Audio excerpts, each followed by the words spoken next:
Hello, I'm Deborah Henson-Conant. Sorry. I just did a live a second ago and I was muted the entire time. So I'm back. You know what? I do everything wrong. Whatever. All right. So that's why I'm an improviser. If you're someone who does everything perfectly, don't listen to this because you're not going to get anything out of it. I'm Deborah Henson-Conant, also known as Deborah Henson-Conant, and I am here because I want to tell you about the 5-day harp improv challenge about Baroque flamenco. It is almost over, but it is still alive. So it started 5 days ago, 6 days ago, and now you can still join for about the next 6 or 7 hours. You can still join and still be eligible. No, it's like for the next 8 or so hours, you can still join and still be eligible to get the grand prize. Of course, the greatest prize of a challenge like this, a learning challenge, is that you actually learn something and you get to do something. So I'm going to read you some of the things that people said about this in a second. But before I do, I want to make sure you know, if you started this challenge, if you're a harpist, I mean, there have been people who weren't harpists who did this challenge, and you can crash this challenge. If you're a harpist, if you started the challenge, come back in because there's still a chance to finish it. If you haven't started it yet, you could jump in each of the trainings. There are 5 different trainings, and each of them is about 15 minutes long. So you do the training, you try it out, and then you answer the questions for the training, and you do that for each of the 5 days, and then one more for the grand prize, and you are eligible for the grand prize. And the grand prize is 2 very, very, very cool things. One is 3 months membership in Hip Harp Academy, which is my academy, where it's specifically for harpists who want to be more self-expressed, who want to learn how to improvise, who want to learn how to be free, who want to learn how to break free of perfectionism and really connect with their instrument. That's what the academy is about. And so you would get 3 months of membership in the academy. That's one of the grand prizes. The second grand prize is that I am teaching a very cool class at Somerset this summer. You will get to either come live or take the replay version of it, and it's called The Nightingale Beyond the Page.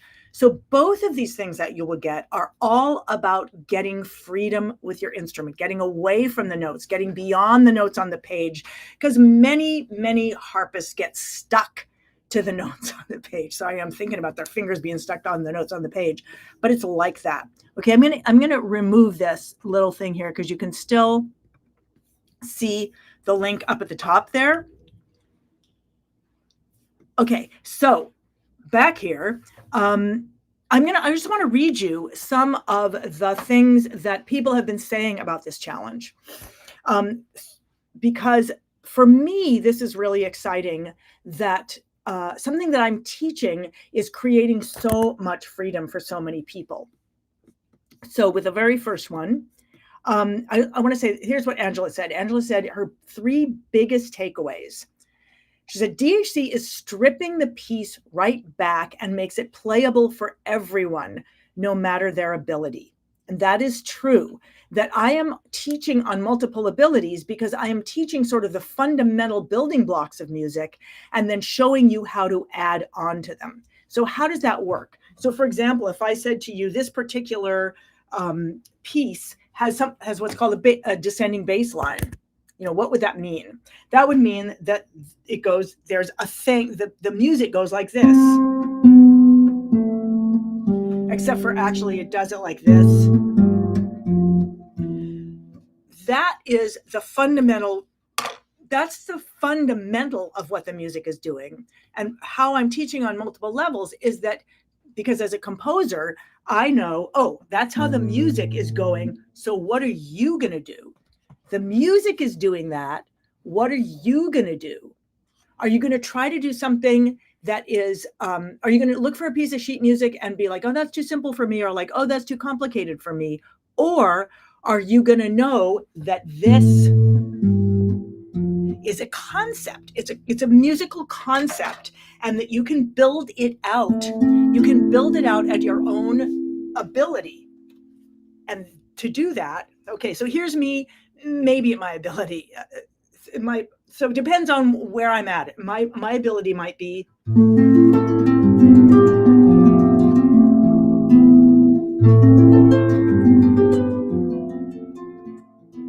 my ability might be,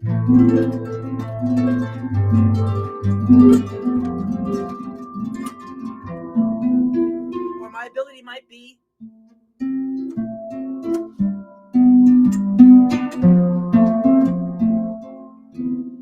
so musicians, especially adult musicians, especially people who are either reconnecting with an instrument later in life or who are coming to an instrument for the first time later in life, unlike children learning who are kind of learning, their bodies are learning at the same time, sort of at the same level as their mind is working, but adults are different.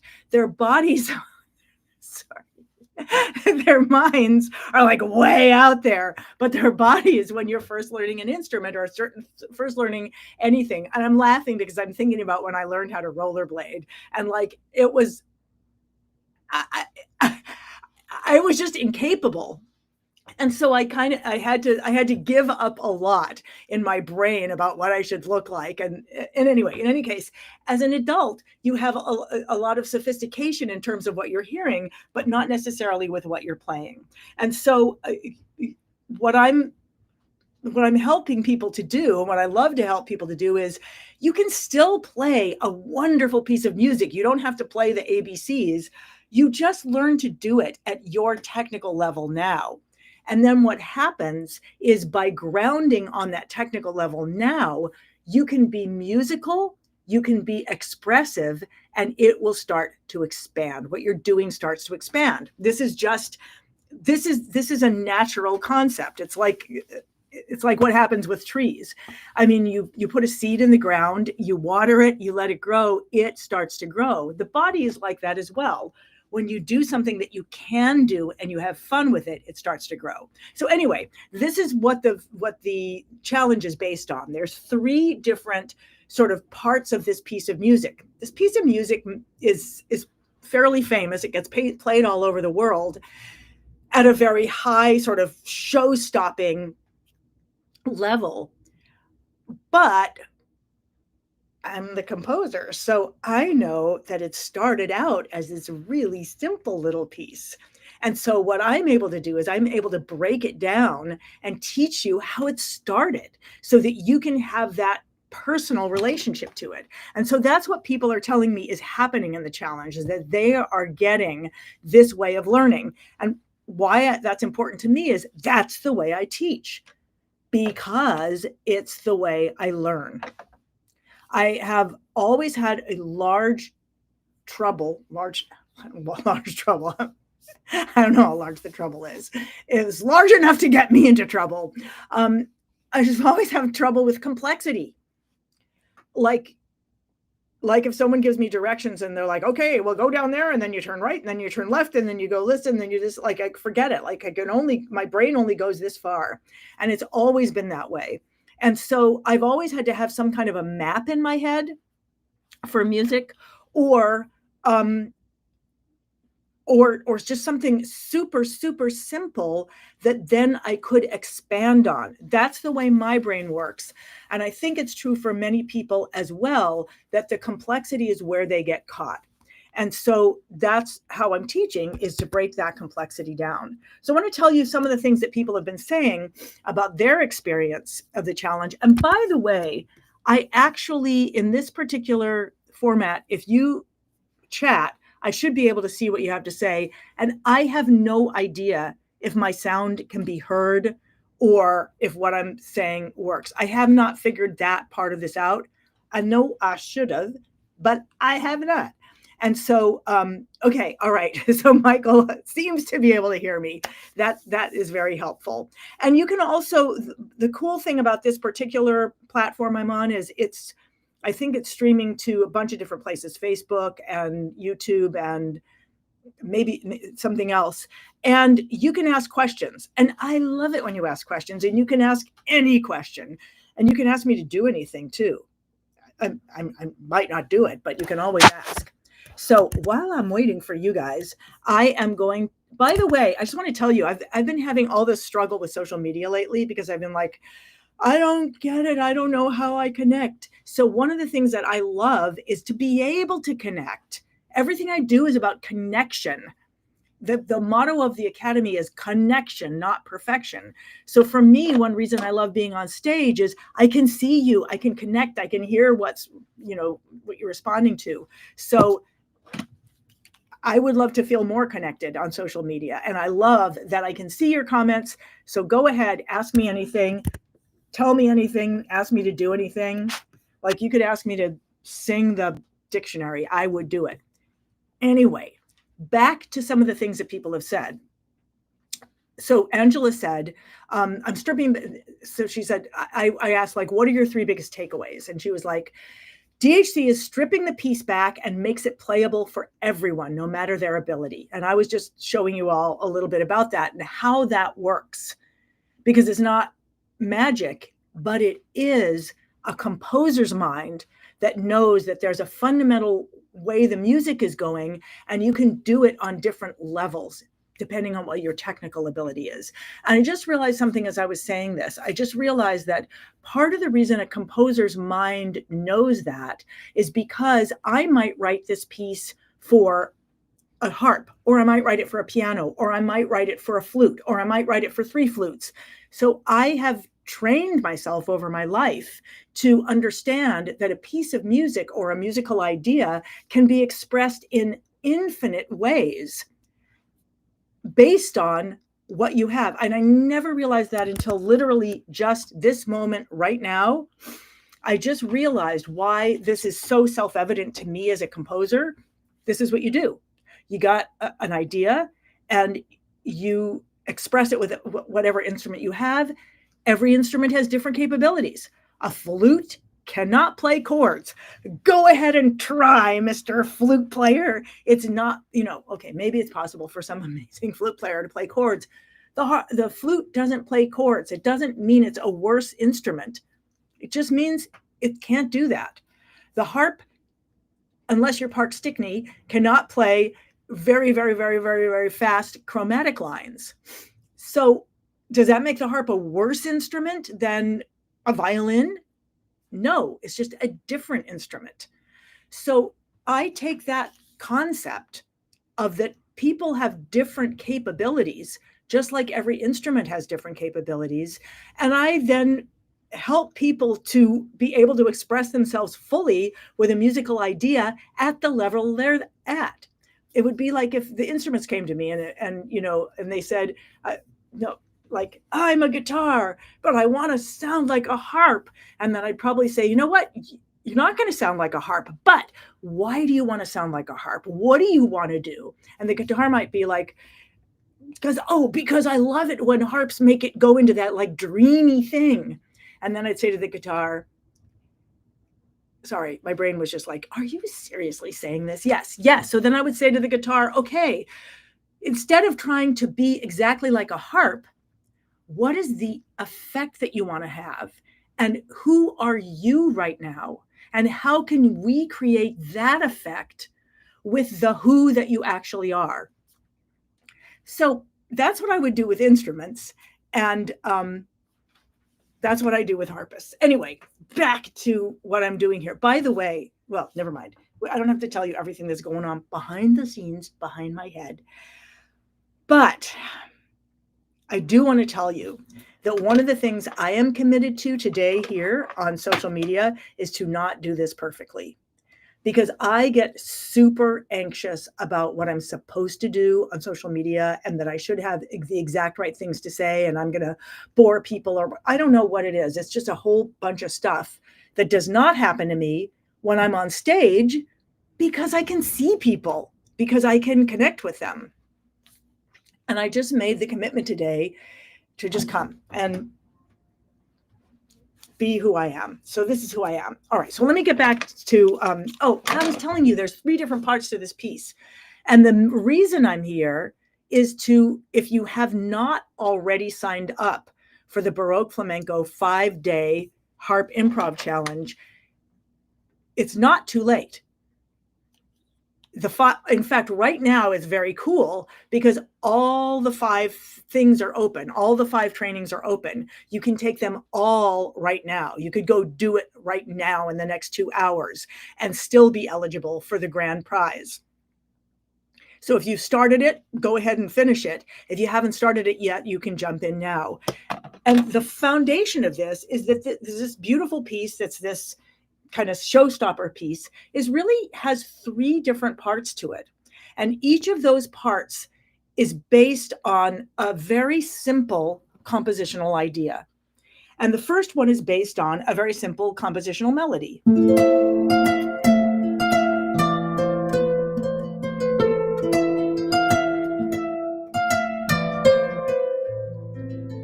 You can play it, that's the whole thing. You can play it simply, or you could play it much more complicatedly. You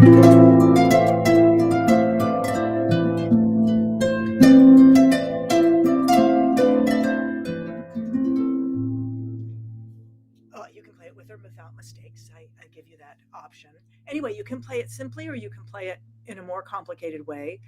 The point is to experiment with musicality, how to be musical at the level you're at. The second part of it is a descending bass line. And then everything that can build out of that, which is chords or arpeggios or or rhythms. So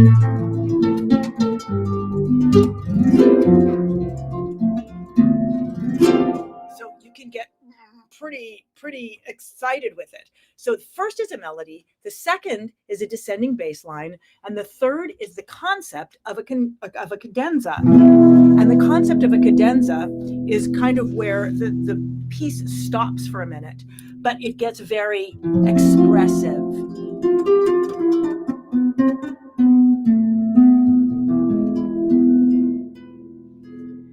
So people have been experimenting with this idea. So is this idea all these notes? No. The idea is that there's this chord and then this chord, which is in some ways a part of the first chord. So there's really only 3 ideas here. The ideas are the melody, the descending bass line, and the cadenza. But you can build a huge piece. I mean, that's what I've done, is build this huge piece out of it, because I started playing it decades ago, and it kept expanding and expanding and expanding and expanding and expanding and expanding and expanding. You can learn it simply and play it beautifully and almost meditatively, or you can play it as a showstopper. You can go back and look at the sheet music or not look at the sheet music. Either way, the piece exists on the page and off the page. So my big thing is to just be here to tell you about it, to tell you to go do it. It's not going to be open forever. It's only going to be open through May 5th. But if you do it, if you get it done today, you're eligible for the grand prize. And the grand prize is 3 months in Hip Hop Academy and access to my Beyond Nightingale Beyond the Page, another really great class. So I just want to make sure you do it today. And one of the things I also wanted to do while I was here is read some of these things that people are saying about it. So I asked, go back to what Angela said. I'm stripping back the piece to make it playable for everyone, no matter of your ability. Then she said, she, meaning me, helps us understand how this piece and others are mapped out. I am already looking at other music differently now. I don't know if many people think of a map of music, but I do think of music in terms of a map, and that you can do it a bunch of different ways. I'm actually going to go onto the page so I can show you the map, because I just think it's really interesting. I'm getting there. All right. So I'm going to take you and I'm going to show you the Learning Hub for this challenge. I think I'm going to show you the Learning Hub. I'm not always great at doing that on these. And if anybody's coming in here and you please make a comment, because it's just fun, because then I know you're here, and it means that you can tell me, first of all, can you hear me? Can you see me? And number two, do you have any questions about anything? Okay, I'm going to see what I can move this to a new window. Let's see if that's not what I wanted to share. Let's see. Okay, let's see if I can share this. Move this to a new window. Okay. Okay. Wish me luck. I'm not always great at managing these websites, but let me give it a try. Interesting. All right. Let's see if I can do it. All right. So let's see. All right. Okay, cool. So this is the Learning Hub. This isn't what it looks like when you sign up, but this is the Learning Hub. And what I just wanted to show you, this is the timeline and all the cool things that you get to do, how the challenge works, blah, blah, blah. What I wanted to show you, well, some of these cool things are that when you get in, you get a bunch of really great warm-ups and PDFs and stuff like that. I mean, it's a really great training, whether you end up playing the piece or not. But what I really wanted to show you was this, because this is indeed how I see this music. Wonder why we have it over there. Can I make that go away? Or anyway, we'll oops. Oh, nice. Okay. So this is the map of the piece. And this is kind of what I just said to you. I said there's these spiky ones. Those are what I talked about, like the cadenza. So there's 3 different parts to the tune, but what makes it, or the piece, what makes it is that the order that you put them in and the transitions and the musicality that you bring to it. So once you learn these 3 simple things, how this spiky things work, how the round blue things work, and how the purple things work, which is really, really simple, then you can start building it out, making music out of it. So I guess I'm showing you, I guess what I do in this challenge is show you how to make music out of this, because this is how I see music. This is the map of this piece. So when Angela was saying, Deborah helps us understand how the piece and others are mapped out, that's what she was talking about, was that kind of a map. And she said, I am already looking at other music differently now. And to me, that's really exciting, that when I'm teaching you this, whatever I'm teaching you, it's not just how to play this piece of music. I mean, because you can do that. You can be like, okay, I'm learning a piece of music. But if you learn how that music works, if you learn like a composer,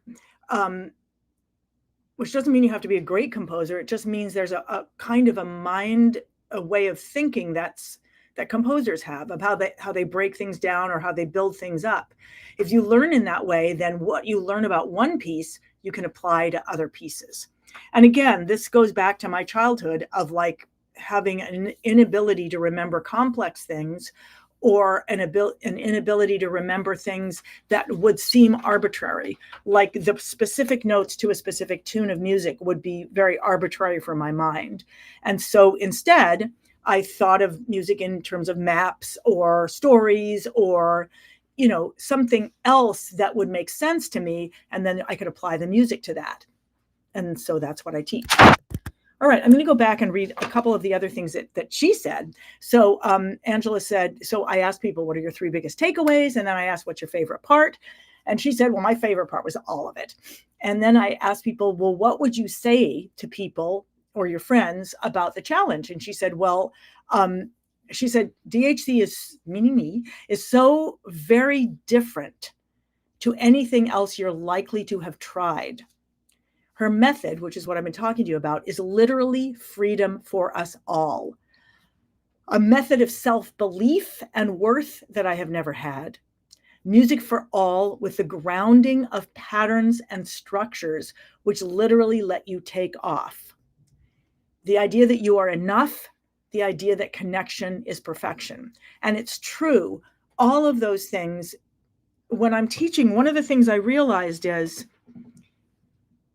and this is for myself as well, I need to understand the fundamentals of how something works so I have freedom with it, so that I don't worry if I do one thing wrong, that everything, oh, I ruined everything.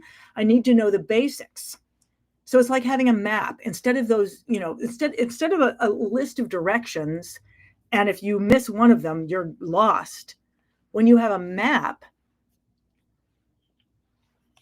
you get lost and you get back on. I mean, you like, oh, I see. I went over here. Okay, well, now let me come over there and go over and do that. So having a map lets you do that. So that's the different way that I'm teaching.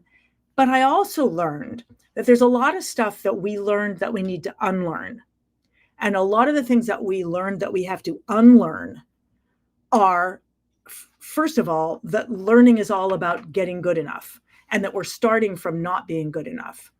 And I was training like that for a long time, and I just always felt like I wasn't good enough.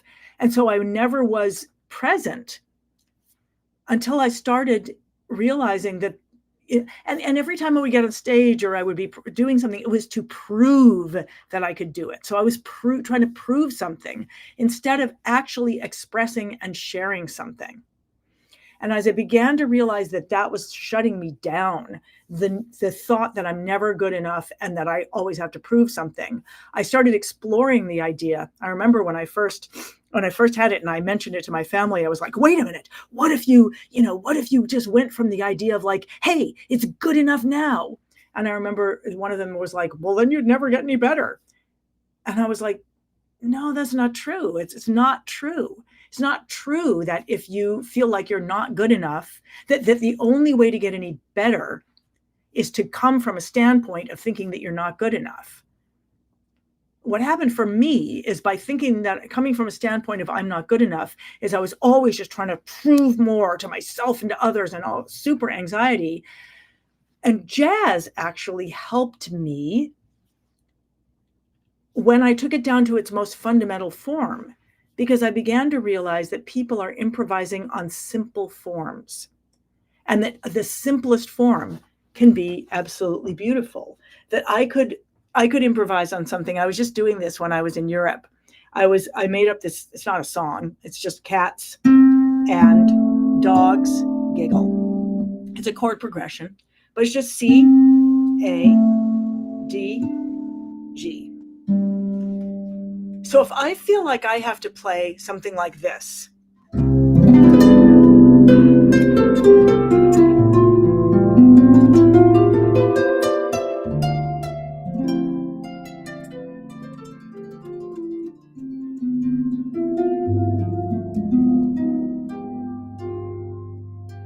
if I feel like I have to play that exactly that way, that's I couldn't do that the same thing right now myself, what I just did. Because and that's what it kind of happens when you learn sheet music. Nothing against sheet music, because it's amazing to be able to see what Bach wrote or what Mozart wrote or even what I wrote. But if you know that what I just played fundamentally is cats and dogs giggle, and by that I just mean that it's C, beginning of cats, and an A, dogs, D, giggle, G. If you know that that's what that is, and then if you know that the way that chords are created are that you play every other string. And by the way, the harp is a really unique and wonderful instrument in this way, because it, unlike other instruments where the patterns aren't, they change more. I mean, on a harp, as long as you're stay in the same key, or if you move the whole harp to another key, the patterns are the same. So I can play, this is the same pattern in a different place. This is the same pattern, and this is the same pattern. So, and now this is a different pattern, but I'm doing the same pattern each time I play. And then if I know that I can take that pattern and I can build it all the way up, and maybe if I know that, then I'm no longer thinking about playing specific notes. I'm thinking about applying a pattern to a pattern. Oh, thank you. Thank you, Jane. It's beautiful. Well, it is beautiful, and it's beautiful because the harp is beautiful. I am playing a pattern over a pattern. That was one of the first things I realized about the harp, because I came to it as an adult, that it was beautiful in this way, that it had all these patterns. And now what I'm going to do is I'm going to play a pattern, but I'm going to alter that pattern. So in this case, I altered it by flatting the 9 and sharping the 5. So there are complexities that you can start adding, but you add them little by little. And at each step of the way, it's beautiful. This is the big thing. At each step of the way, oh my goodness. I just realized something. Wow. At each step of the way, you're there. You're all the way there. At each step of the way, you're already there.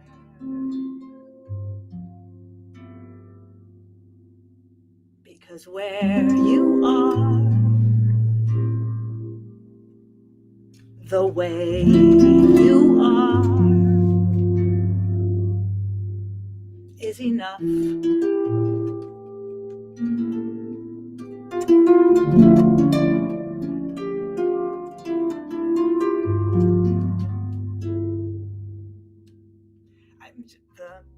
At each level of the way, you're full.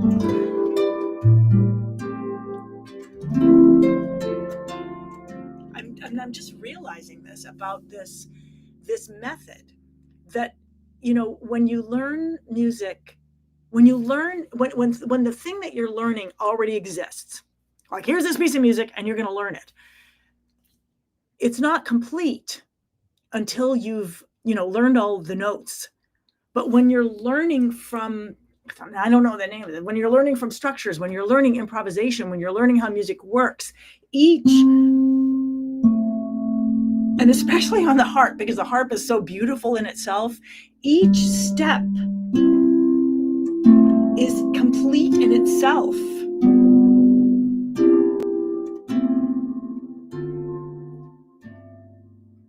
Just because it's bigger doesn't mean that it's more beautiful. And that is how I love to teach, because that's how I want my life to be. I want my life to be that however I'm doing what I'm doing, it is complete, it is enough, it is beautiful, that I can see what there is that is beautiful, that I can find in anything I'm doing something to love. That's how I want to live my life. And that's how I want to teach. Whether I'm teaching a 5-day harp challenge in how to play Baroque flamenco or the year-long Hip Harp Academy, that is the fundamental about how it works for me. Oh, thank you, Jane, for that beautiful little thing. So that's what I'm here to do today. I want to be here because I want to make sure that you know that this challenge is there. The challenge is free. Jump in now. You not only can do the challenge where you get to learn how to do this, you get an intro to this way of learning, which is how I teach in Hip Harp Academy. And you can win prizes. Okay, I'm going to put this thing up again. I'm going to put my QR code up again. Intuitive. It's interesting. Okay, let me run back and take a look at that. Intuitive.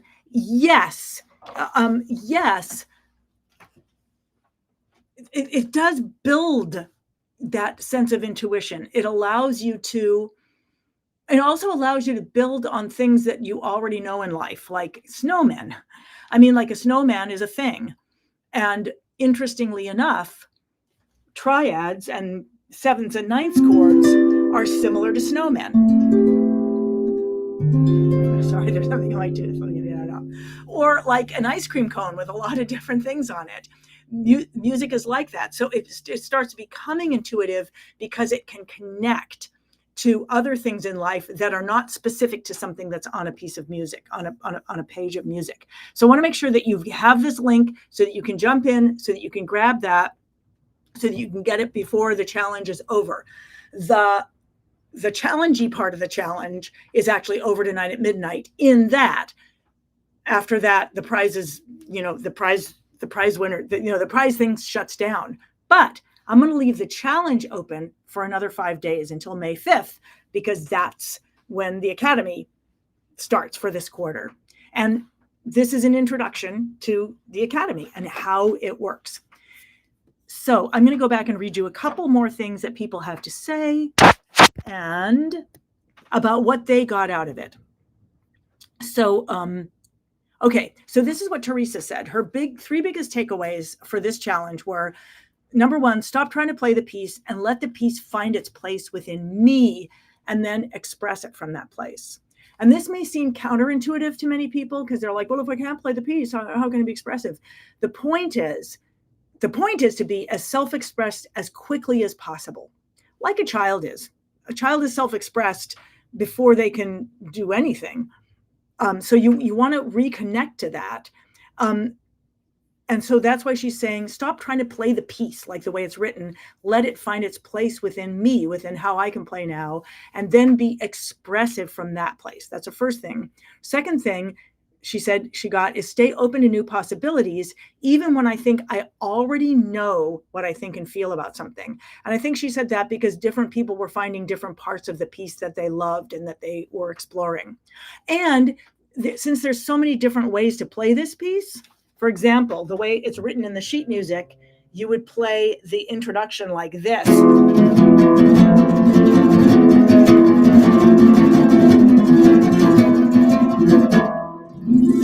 Which is great for someone who wants to be super dramatic and, fancy and stuff like that, but not so great for someone who wants to play something meditative, right? So what you learn in the challenge and what you learn in how I teach is that this is also this.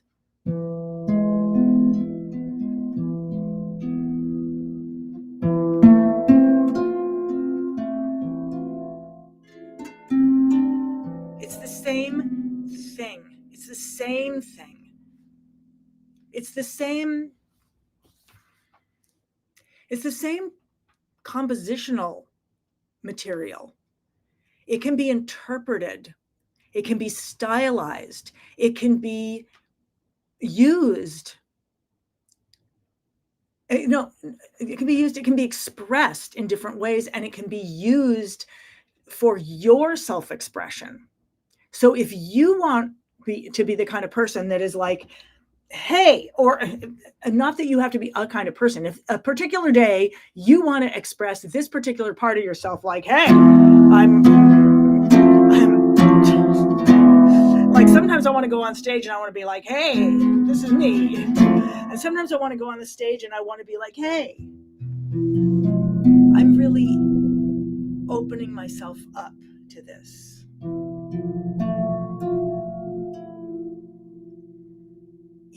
And by learning the music this way, you have that option to be self-expressed however yourself is at that moment. What does however yourself is at that moment mean? It can mean, geez, I just broke my right hand. So it means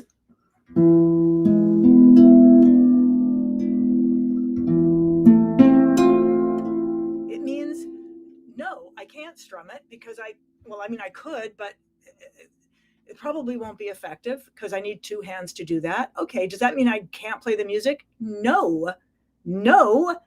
It means a different opportunity has opened up. This is one of the most exquisite things about music. is that it is infinitely reinterpretable.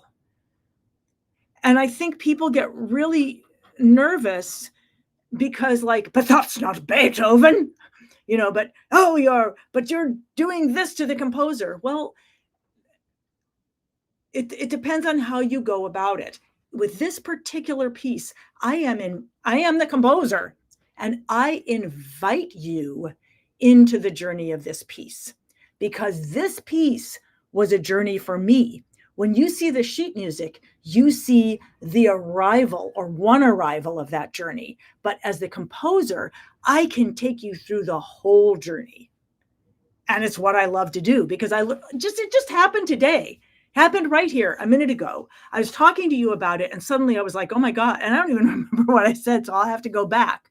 Oh no, I remember what I said. I had a revelation while I was talking to you about it, which is one of the reasons I love to teach, is because I learn from the teaching, because we learn together, because I teach in community. So what I learned today in this Facebook Live, this whatever, wherever you're seeing it, is wow, that when you go from a concept or a map of music, it is always complete. There is never a moment at which it is not enough.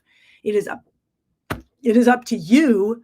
Are you going to be self-expressed with what you can do? Are you going to embrace and embody what you can do? And that is a choice. Versus, here's the sheet music, and it's supposed to be like this, and either you're doing it or you're not doing it. I've said my piece here. All right, I'm going to go back to what Teresa was saying. So she was saying the second thing she said was to stay open to new possibilities, even when I think I already know what I feel about something. So I was just showing you different ways that you might think a piece is like something, and you might discover it's completely different. And the third takeaway for her was re-experiencing that basic truth that if I actually put the time in with the harp, so many things get so much better. And one of the things that's interesting about this challenge and all my challenges is that it's not about putting in 5 hours or whatever, but it is about really allowing yourself to be in the spirit of play when in the time you do spend. I have a phrase that's called grounded creative expansion. And that is when you allow yourself to have this thing, when you can ground in that, simple shape, then you start adding to it. It starts expanding.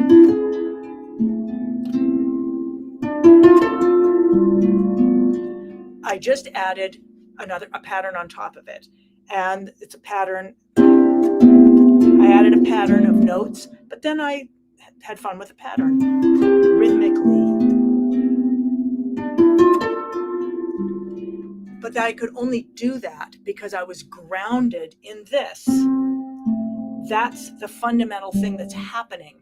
And everything I add on to it is a kind of embellishment or is an expansion.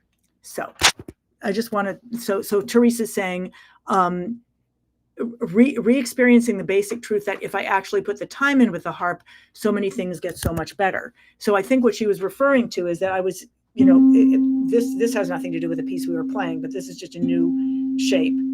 That as you do this, it starts to sink in. Like if you just did this over and over again, you could do it over and over again and say, well, let me do it until I get it right. But something happens once you do it after you have it. It starts to grow, it starts to resonate, and it starts to expand. This is just it's something I noticed for myself, that it's just a natural thing that happens. It's creativity. It just happens, or it happens by creativity, or it happens by mistake. But if you don't stop yourself, if you make a mistake and you're like, oh, that's wrong, go back, you can inhibit yourself from expanding. But if you do something over and over again. And when you make a mistake, if you listen to it, incorporate it, balance on it, that also helps to expand. You will expand through creativity. You will expand through curiosity. You will expand through mistakes. You will expand through laziness, because laziness has a very important part in allowing for new, like,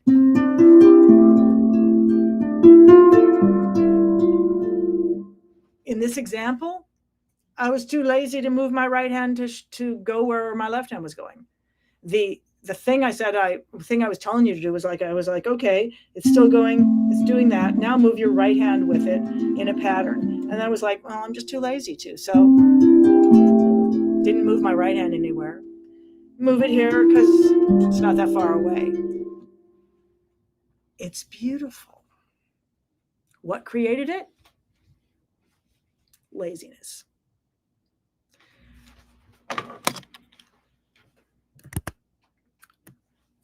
I rest my point.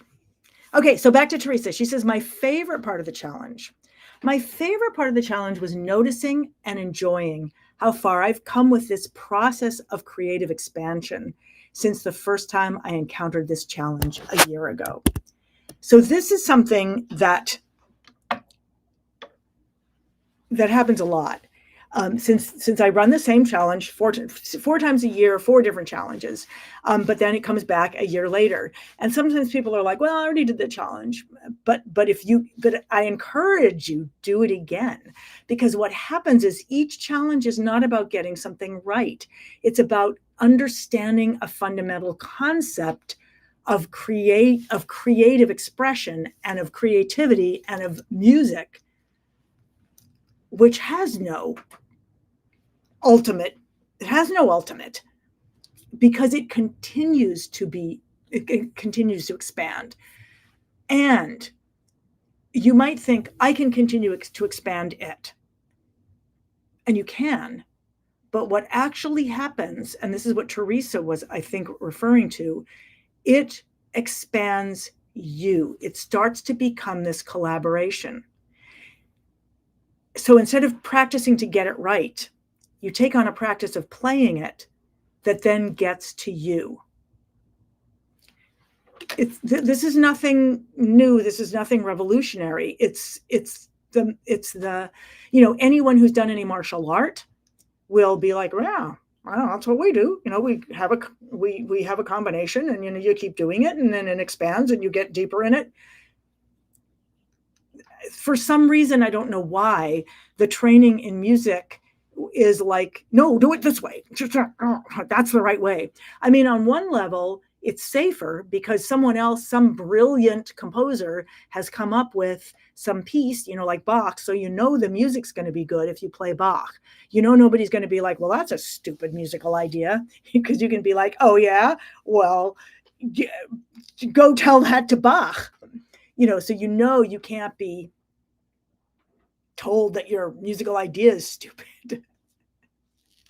Sorry, because I know when you're improvising, someone could come along and say, well, that's a stupid musical idea. And then you'd be like, I guess it is. So there's a value, in saving face, there's a value in playing, something that Bach wrote. And you can be self-expressed with that as well.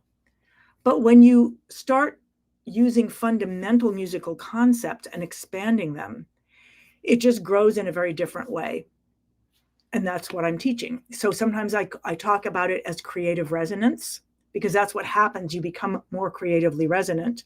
Sometimes I talk about it as the power of pattern, because it is the power of pattern, because you can use patterns on top of patterns on top of patterns to create something that ends up sounding complex, but you will see it as patterns on patterns. So it won't be complex to your brain. Sometimes I call it grounded expansion, because that's how it happens, or grounded creative expansion. And sometimes I talk about it as structure is freedom. Those are the different ways that I talk about this experience. And then within that, I'm always talking about that it's about connection and not perfection. It's perfectionism that stops us. And when we're not being perfectionistic and we're playing with ideas, they will always grow. They will always expand. They will always get deep. We will always get deeper. If we're being perfectionistic, and trust me, I struggle with this. I've always struggled with this. That will stop the whole process. So back to what Teresa was saying. So what I'm doing here is I'm reading you some of the takeaways of people from the 5-day challenge, because I want to invite you to take that 5-day challenge, because it's still there. And if you already started it and you finish it by midnight tonight, you'll be eligible for the grand prize. And if you don't see this until tomorrow, you still have access to it for another week. So you can take it, because the biggest prize is getting freedom with music. So I'm here to tell you to go do that.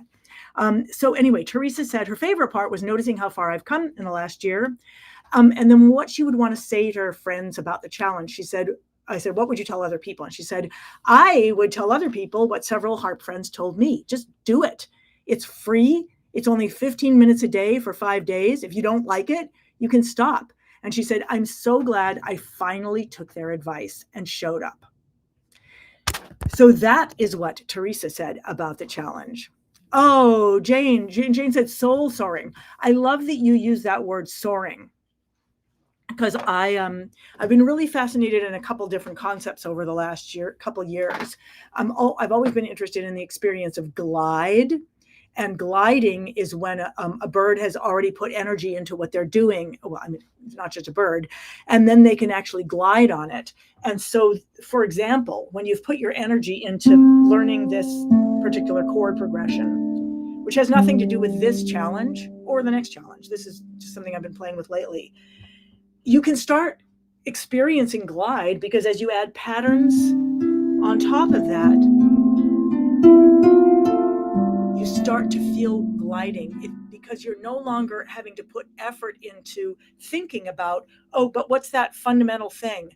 You've put the energy into learning this shape, that shape, and then you're adding this pattern over it. And now you can be self-expressed, and that's gliding. Soaring is when a bird, they've put the energy into it, but then they find something else, like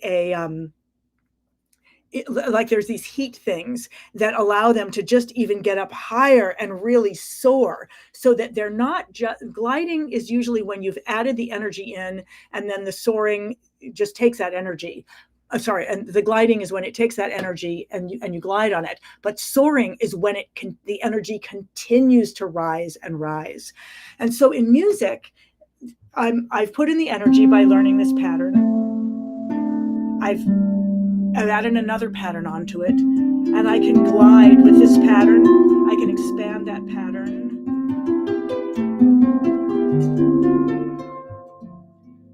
And then soaring is when that pattern I start to get emotional.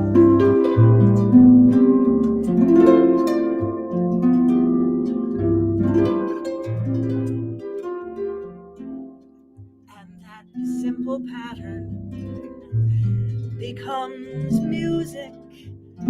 I can express what I'm feeling. I can say what I'm feeling. Even if I make a big mistake like I did just a second ago, you may not have noticed, because I just let it go. And I can take that pattern and add another pattern. So there's another place I've gone to, then I come back, and then I'm gliding on something that I already know. And this thing that is music is taking me somewhere I didn't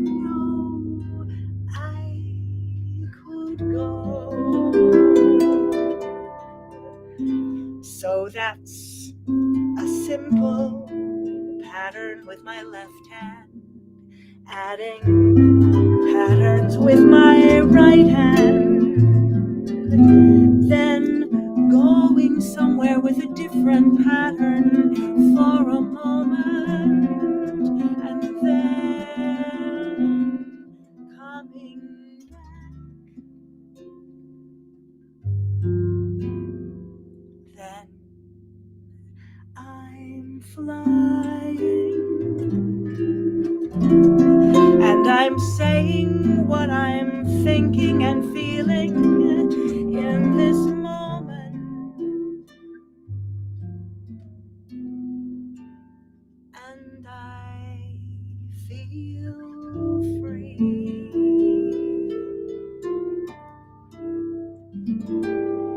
And that, for me, is that idea of pattern, adding pattern on top of pattern, which becomes a grounded expansion. And then knowing that there are other patterns, adding structure to that, knowing I can go somewhere else, knowing I can repeat,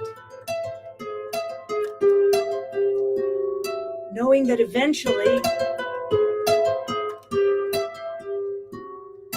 I will come back, and knowing how to come back.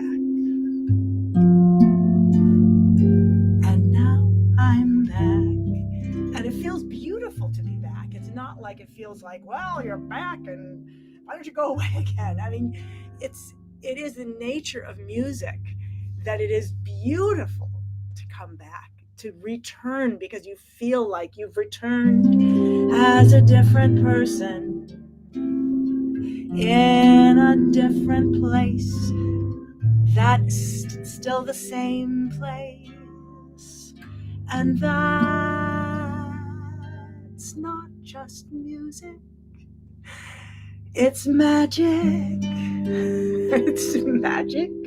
It's magic coming out of your fingers, coming out of these strings, coming out of that connection.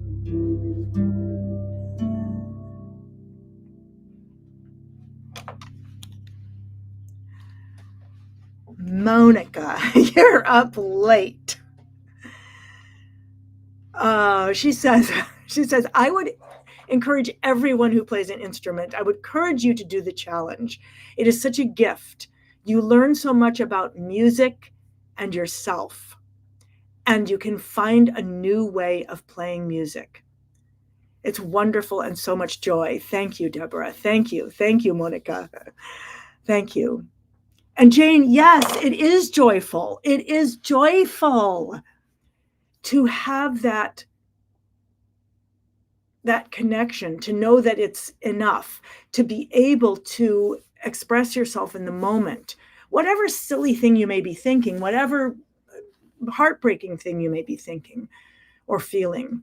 And it is what I would love to give everyone, because I feel that the music world, the world of lessons, the world of competition, the world of, it beats you down. And everyone has the right to be able to be self-expressed, to have the experience of being self-expressed, just like every bird has the right to fly. Well, I don't know about ostriches, whatever. There's birds that don't fly. I know that. But I'll just say every bird most of the birds in the world, birds fly. That's what they do. It's not like they have to be good enough to fly. It's not like you can't fly until you're a full bird. Like you fly because you're a bird. And I think that human beings, music is our flight. Music is our flight. Music is freedom that can come at any moment. Not having to do it right, get in a box, but being able to I'm just thinking about, I was running one day and I saw this heron, and it was in this little pond, this little creek. It's not even a good creek. It's like runoff from something. And it was in this creek that I'd never seen it there. I'd never seen a heron or any other bird there. And I saw it and I was like, wow. And I took my phone up and I was taking a picture of it. And I thought, oh, like, I wish that bird would fly into the air. That would be so magical if that bird took off. And I thought, what, should I like throw a rock at it or something to get it to fly? Because it'd be so magical. And then I was like, no, don't do that. And so I stopped my phone and I went more on my run. But then I was thinking, it is the most natural thing in the world for this bird to fly. Like, I was waiting for this that would have been magical. It was just magical for me to see the bird. It would be magical for me to see it take off. It's the simplest thing for the bird to do. And then I thought, I wonder if that's how people feel, when they see me next to my harp. They're like, touch it, touch it, make it make noise, do it, let me hear what it sounds like. And I realized, wow, I mean, it's the most natural thing in the world for me. And that's what I want to give others, that it is the most natural thing, that an instrument is there and you play it and you're able to fly, and others experience that. Not because you won the contest, not because you practiced 10,000 hours. No, because you're a human and it's an instrument and it longs for you to touch it and your fingers long to touch it. And it's beautiful when you do. And that's flight. That's flight for us as humans. All right. I get embarrassed when I talk like that, but that is how I feel. So if I'll put this thing up once more. I'll try to come back again to remind you. If you're in the challenge and you haven't finished, go finish it so that you can finish it anytime. I'm just saying that if you want to be eligible for the grand prize, go finish it now. It's not like you have to do it perfect. It's not like you're going to get a bad score. It's just like, watch the videos, try them out, and then answer the questions so that you're going to be eligible for that grand prize. And if you miss the grand prize, what's the grandest prize? The grandest prize is that freedom with music. So if you see this after the grand prize has already been closed, do it anyway. It's open until May 5th. Do it. Let me know how it went. All right. Well, thank you. Thank you, everyone, for being here with me tonight. And thank you for everyone who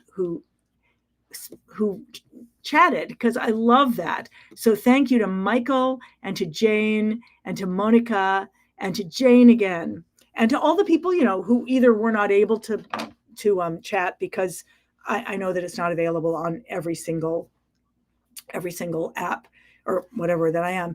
And if you're like, hey, this is the way I want to learn music, then come join me in Hip Harp Academy.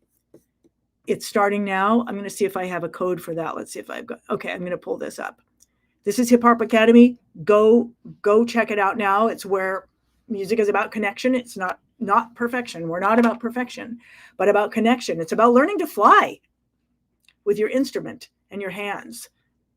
And if that's something you want to do, this is the place to do it. It'll say more there about how it all works, the logistics of it, how it works. But this is where I teach. And this is where I am present with you every week. Like online there, answering your questions, telling you what I'm discovering. This is the Academy. All right. Well, I hope to either see you in the challenge, in the Academy, both, and go forth and harp on the experience of flight in music. And I hope I will see you